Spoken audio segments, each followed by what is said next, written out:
Friends, Ram Ram.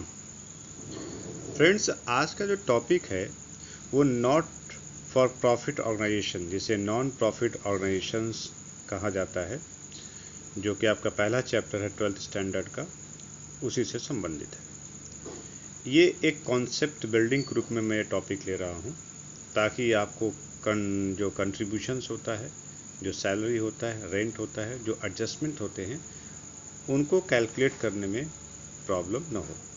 मैं यहाँ पे कॉन्सेप्चुअल पॉइंट ऑफ व्यू से ही बात करूँगा। क्या लॉजिक है उसके पीछे, उसकी बात करूँगा कि कैसे आप कैलकुलेशन करके कंट्रीब्यूशन निकाल सकते हैं। क्योंकि मेजर पोर्शन जो होता है नॉट फॉर प्रॉफिट ऑर्गेनाइजेशंस में, जिसको कि हम NPO कहते हैं, उसमें कंट्रीब्यूशन ही होता है। Let's friend discuss the topic. मैंने एक स्टेटमेंट लिखा फ्रेंड। वो स्टेटमेंट ये है, व्यय का संबंध, जो एक्सपेंस होता है उसका संबंध वास्तविक भुगतान से नहीं होता। जब एक्चुअल पेमेंट होता है तो उससे मतलब नहीं होता है कि किस मंथ में हमने पेमेंट किया, बल्कि कह रहा है ये बट समय अवधि से होता है। मतलब जो भी आप खर्च कर रहे हैं फ्रेंड, तो आप उसका पेमेंट कब कर रहे हैं उसको इग्नोर कर दीजिए। आप जनवरी का फरवरी में कर रहे हैं, दिसंबर में कर रहे हैं, उससे कोई मतलब नहीं होता है। चाहे आपने इंटर पढ़ा हो फर्स्ट ईयर में, उसमें भी देखे होंगे, एक अक्रूवल कॉन्सेप्ट होता है। उसी कॉन्सेप्ट के बेस पे ही अकाउंटिंग होती है, और एक कैश बेसिस अकाउंटिंग होती है। कैश बेसिस अकाउंटिंग में जब आता है तो डेबिट, जब आता है डेबिट मतलब जब आता है तो इनकम, और पैसा चला जाता है तो खर्चा माना जाता है। तो हम लोग उसकी बात नहीं करेंगे। हम लोग सोचते हैं कि ये कॉन्सेप्ट है क्या इसका संबंध कैश से होना चाहिए या नहीं होना चाहिए, या आप खुद ही डिसाइड करिएगा ये टॉपिक समाप्त होने के बाद। मैं एक एग्जांपल लेता हूँ ये बात समझाने के लिए। मैं फिर से बोलूँ, ये क्या है कि व्यय का संबंध वास्तविक भुगतान से नहीं होता, बल्कि समय, टाइम फैक्टर से होता है। इसको कैसे हम लोग समझेंगे, आइए देखते हैं। एक एग्जाम्पल मैं लेता हूँ। मैं यहाँ पे 3 महीने लिख लेता हूँ। एक है जनवरी मंथ, एक है फरवरी मंथ, और तीसरा है मार्च। ये 3 महीना जो है हमारे पास है। समझने के लिए हम मानते हैं कि जो NPO है, नॉट फॉर प्रॉफिट ऑर्गेनाइजेशन, कुछ एम्प्लॉय को हायर किया हुआ है, तो उनको सैलरी देनी पड़ेगी। तो सैलरी हम मान लेते हैं कि उसकी सैलरी जो है 20,000 पर मंथ सैलरी होती है। मेरे शब्द को आप अच्छे से पकड़ लीजिएगा कि मैं क्या बोल रहा हूँ, उसको क्रॉस वेरीफाई भी करिएगा, और उसको समझने की कोशिश करिए कि मैं जो कह रहा हूँ वो लॉजिकली ठीक है कि नहीं। मैं कह रहा हूँ कि इस अमाउंट पे एम्प्लॉइयों का अपॉइंटमेंट हुआ है। इसको मैं ऐसे भी कह सकता हूँ कि ये सैलरी खर्च के रूप में दी जानी चाहिए। चाहिए मैं शुड वर्ड यूज कर रहा हूँ। मैं पेड वर्ड, दिया गया, ये वर्ड नहीं है, दोनों में अंतर है। दिया गया और चाहिए, इसको मैं ये लिख दे रहा हूँ, दिया गया, ये पास्ट, यानी ये पेड हो गया। ठीक, दिया जाना, और यहाँ पे तो चाहिए। बात समझ में आ रहा है? इन दोनों में जमीन आसमान का अंतर है फ्रेंड। अगर इन दोनों बात को आप समझ जाएं तो आपकी एडजस्टमेंट की समस्या खत्म हो जाएगी। मैं कह रहा हूँ दिया गया, मैं कह रहा हूँ यहाँ पे कि सैलरी इतना दिया जाना चाहिए। तो सैलरी किसी को कब देते हैं आप? ऐसा थोड़ी ना किसी को बुला के अपॉइंट कर लिया, उसको फटा के सैलरी पकड़ा दिया। नहीं, ऐसा नहीं होता प्रैक्टिकल लाइफ में फ्रेंड। पहले वो आएगा, हमें वो सर्विस देगा, और जैसा ही सर्विस का टर्म्स एंड कंडीशन शुरू में होता है कि भाई आप यहाँ पे काम करेंगे, मंथली आपको सैलरी मिलेगी। उसी मंथ के अंत में मिल सकती है, अगले महीने की 1 तारीख या 5वीं तारीख तक मिलेगी। मैंने एग्जाम्पल में लिया है कि सैलरी उसकी उसी मंथ में मिल जा रही है, समझने के लिए, ताकि आपको समझने में और मुझे समझाने में थोड़ी आसानी हो।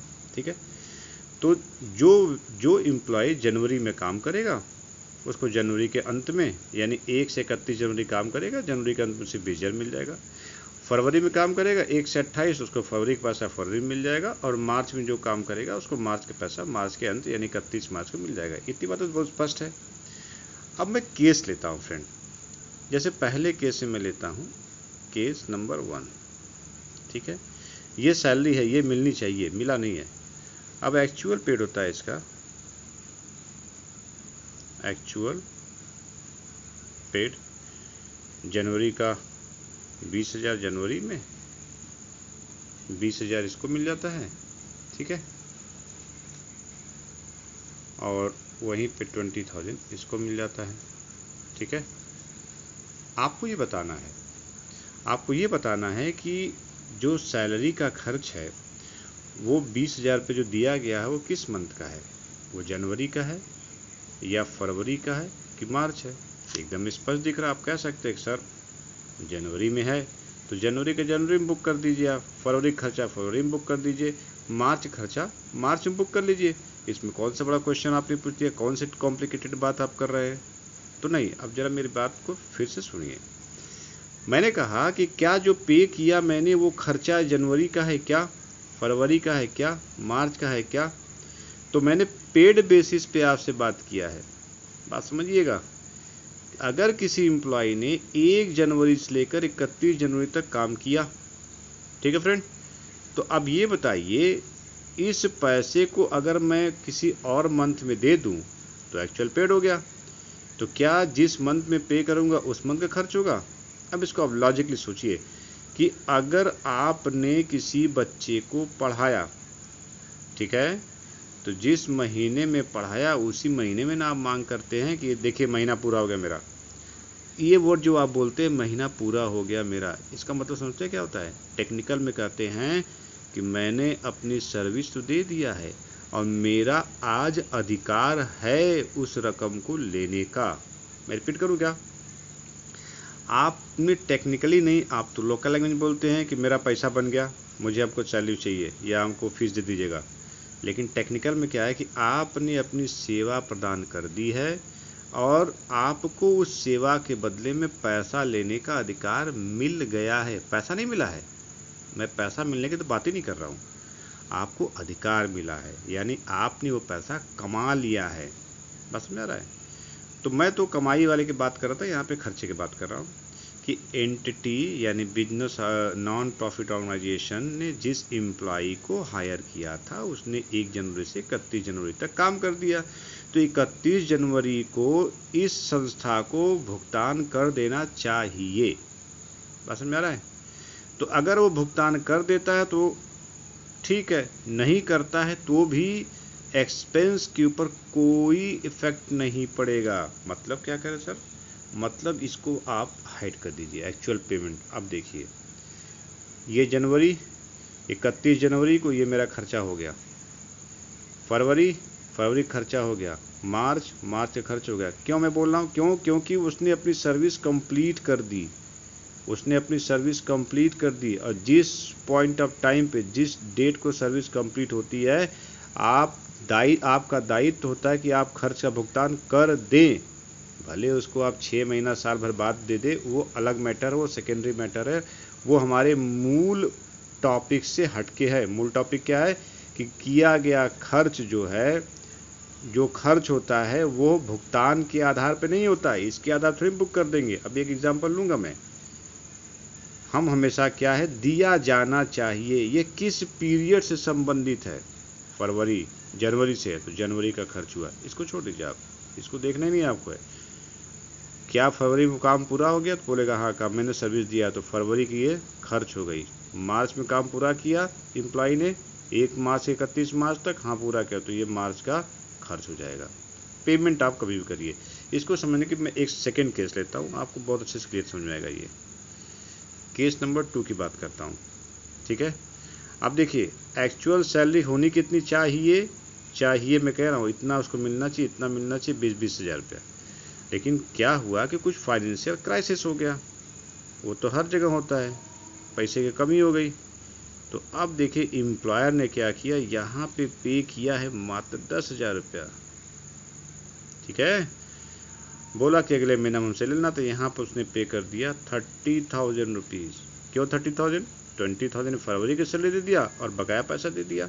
इसको आप ऐसे भी ले सकते हैं, ये पिछला 20,000 रुपया फरवरी वाला सैलरी और 10,000 रुपया बकाया सैलरी, ठीक है। और यहाँ पे 20,000 ये मिल गया। अब फ्रेंड देखिए, इन केस नंबर 1 और केस नंबर में आपको एक लार्ज डिफरेंस मिलेगा। तब आपको समझ में आया कि मैंने जो लिखा है कि खर्च का संबंध समय से होता है, वास्तविक भुगतान से नहीं होता है, ठीक है। अब देखिए, जनवरी में काम किया एम्प्लॉय ने, तो जनवरी में उसका अधिकार है, आपका दायित्व है कि जनवरी का पैसा उसको देंगे, भले ही कभी दीजिए, इससे कोई फर्क नहीं पड़ता है अकाउंटिंग के लिए और प्रैक्टिकल लाइफ के लिए भी। तो 20,000 तो खर्चा जनवरी का होना चाहिए ना, लेकिन पेमेंट तो हुआ मात्र 10,000। तो आप कह सकते हैं कि सर पेमेंट तो 10,000 रुपया हुआ, तो खर्चा मैं 10,000 बुक कर दूं। तो मैं ये कहूँगा फ्रेंड कि आपने सर्विस कब लिया, आपने एम्प्लॉय से सेवा कब करवाया, इस महीने में करवाया, फरवरी में, या आपने जनवरी में कराया।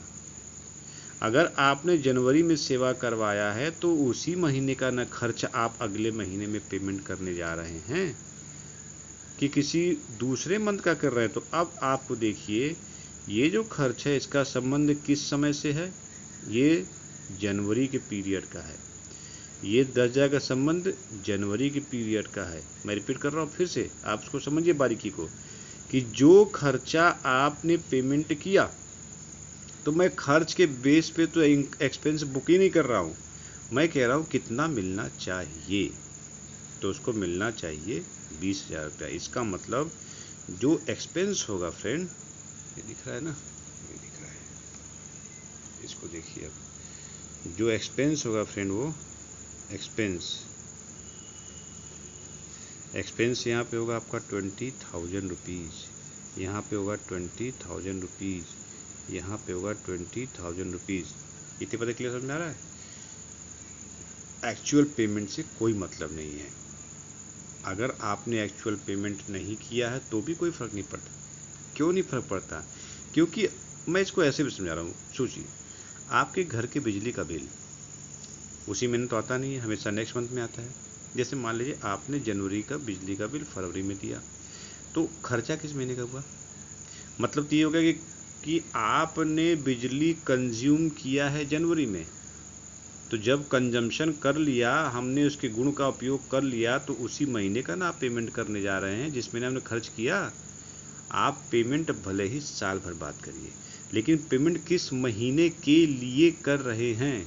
जिस महीने का आपने बिजली कंज्यूम किया, यानी जनवरी का किया, तो जनवरी का ना पेमेंट करने जा रहे हैं, तो जनवरी का ना खर्च हुआ बाबू।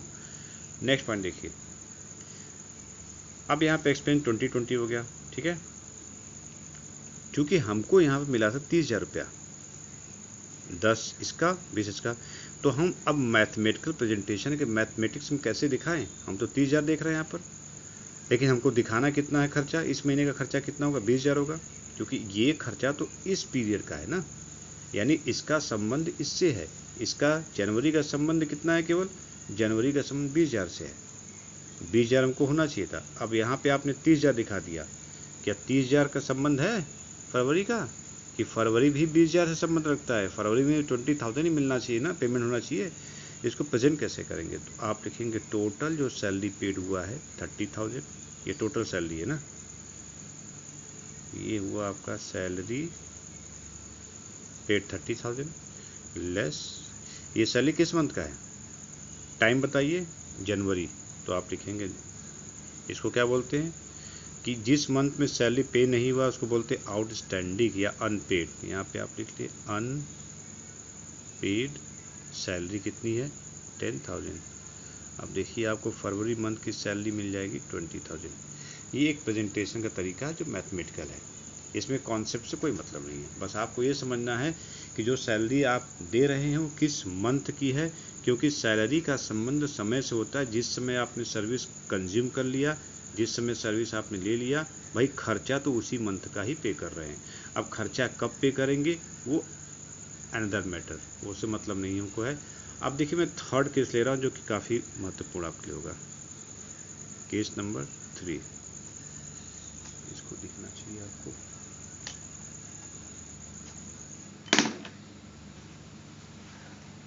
केस नंबर 3, ये फाइनल केस है।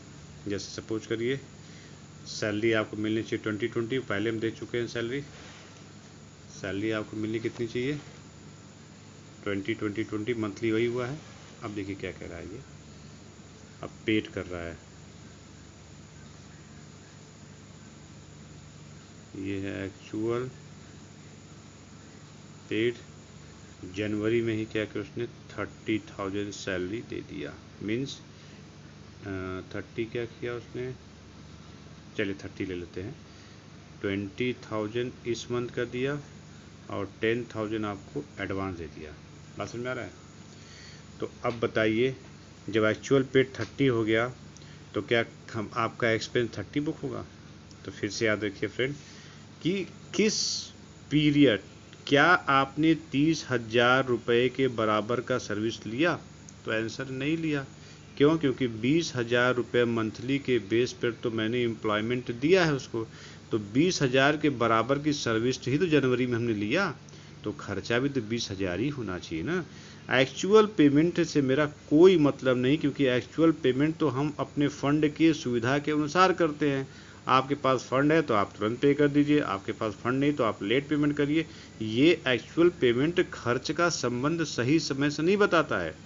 खर्च का संबंध तब पता चलता है कि आखिर में आप सर्विस आपने किस पीरियड में आपने कंज्यूम किया। जैसे इसको और एक अच्छे से एग्जाम्पल समझ लीजिए, स्कूल की फीस हम क्या करते हैं, कभी कभी एडवांस पे करते हैं, कभी लेट पे करते हैं। मान लीजिए जनवरी, फरवरी और मार्च की फीस आपने अप्रैल में पे किया, तो पेमेंट किया अप्रैल में, तो क्या वो अप्रैल का खर्च है क्या, नहीं। आपने बच्चे को पढ़ाया जनवरी में तो जनवरी की फीस का खर्च हुआ, फरवरी में पढ़ाया फरवरी, और मार्च में पढ़ाया तो मार्च हुआ। मतलब ये 3 महीने का खर्च आप जोड़ करके पेमेंट कर रहे हैं सर, पेमेंट वर्ड याद रखिएगा। तो मैं कह रहा हूँ एक्चुअल पेड 30 का हुआ, लेकिन जिसमें से 20,000 हमारा एक्चुअल है जो इस सर्विस को कंजम्पशन के लिए, और 10,000 एडवांस है। अब इसको प्रेजेंट कैसे करेंगे आप, प्रेजेंट करेंगे, ये तो हो गया आपका, ये हो गया टोटल आपका पेमेंट, ये आपने टोटल सैलरी पे किया, सैलरी पेड किया आपने 30, लेस करेंगे आप, क्या हो गया एडवांस। एडवांस कितना लेस करेंगे फ्रेंड, 10,000। आपका कितना मिला, खर्च कितना आ गया आपका, ठीक है। क्योंकि एक्चुअल पेमेंट से कोई मतलब ही नहीं है। मैंने फिर बताया कि आपने कब उसका लाभ लिया, जिस समय आपने लाभ लिया उसी समय के लिए आप भुगतान कर रहे हैं। भुगतान आप कभी भी कर सकते हैं। तो इसका मतलब फ्रेंड कि जो अमाउंट रिसीव्ड हुआ है उसमें से हम क्या करेंगे, हमें निकालना है केवल उस पीरियड का खर्च जिस पीरियड का आप अकाउंटिंग कर रहे हैं। अब इसमें से जो 10,000, अब यहाँ पे जब चलेंगे तो यहाँ पे एक्चुअल पेड कितना होगा, यहाँ पे 10,000 होगा। क्यों 10,000 होगा, क्योंकि ऑलरेडी 10,000 आपको मिल चुका है एडवांस में। तो क्या एक्सपेंस मेरा 10,000 होगा, नहीं फ्रेंड। आपने फरवरी माह में जो सर्विस कंज्यूम किया है उसको, उसके बदले में आपको 20,000 देना है। तो हम क्या करेंगे, यहाँ पर ये 10,000 तो हमने पेमेंट किया है, और 10,000 हम ऐड करेंगे इसमें एज एन एडवांस।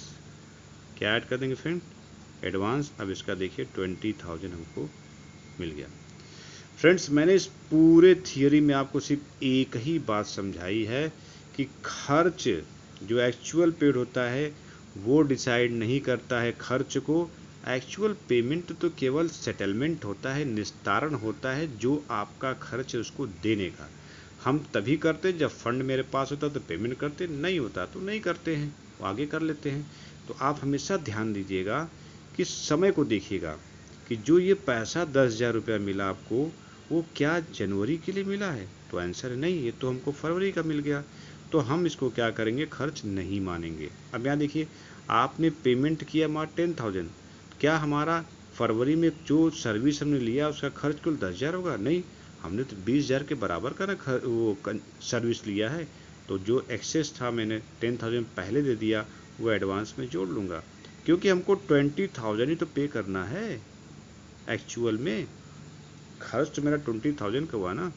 तो इस प्रकार से फ्रेंड अभी कंट्रीब्यूशन जब करेंगे तो उसमें आप कैलकुलेशन समझ में आएगा, वहाँ मैं फिर से इसको एक बार रिवाइज करूँगा। इस वीडियो में इतना ही। अगर कोई क्वेरी होता है तो आप मुझे व्हाट्सअप कर सकते हैं फ्रेंड। अगर आपको लगता है कि ये आपके कॉन्सेप्ट बिल्डिंग में किसी भी प्रकार से मदद करता है तो फ्रेंड्स इसको लाइक करिएगा, शेयर करिएगा, सब्सक्राइब करिएगा। राम राम फ्रेंड्स।